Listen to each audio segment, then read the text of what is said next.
if it is a venous stroke, or if the patient's stroke is in case of the young, or some unusual cases, we actually did some spatial investigations. And in case of the venous stroke, we also to identify the etiology of the venous stroke, we also did some spatial investigations.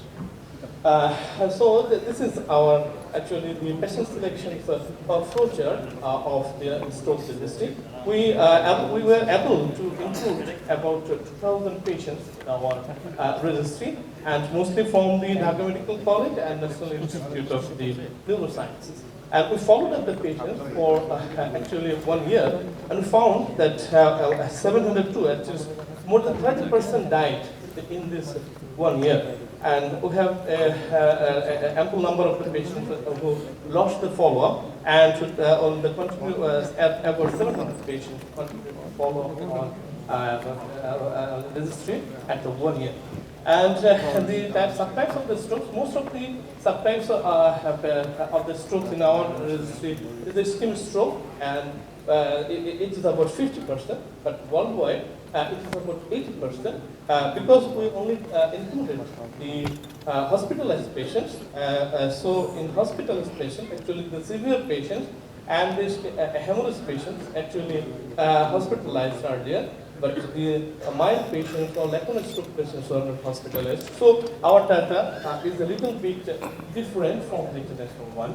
And if we see the mortality of the patients, it is around actually 30%, and it varies in our institutes. As you know, most of the critical patients are admitted in the neuroscience and Dhaka Medical College, so the mortality is a little bit higher there. And who got the stroke?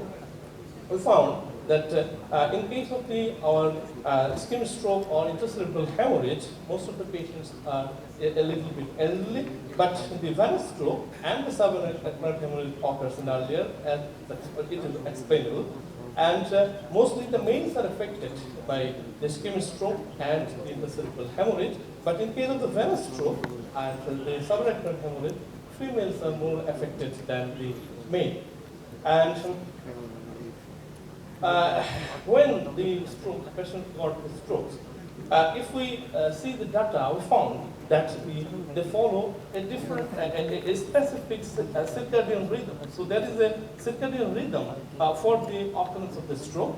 In case of the intracerebral hemorrhage, the highest peak is in the 9 p.m. to 12 a.m. Actually, it is the late evening and the early part of the night.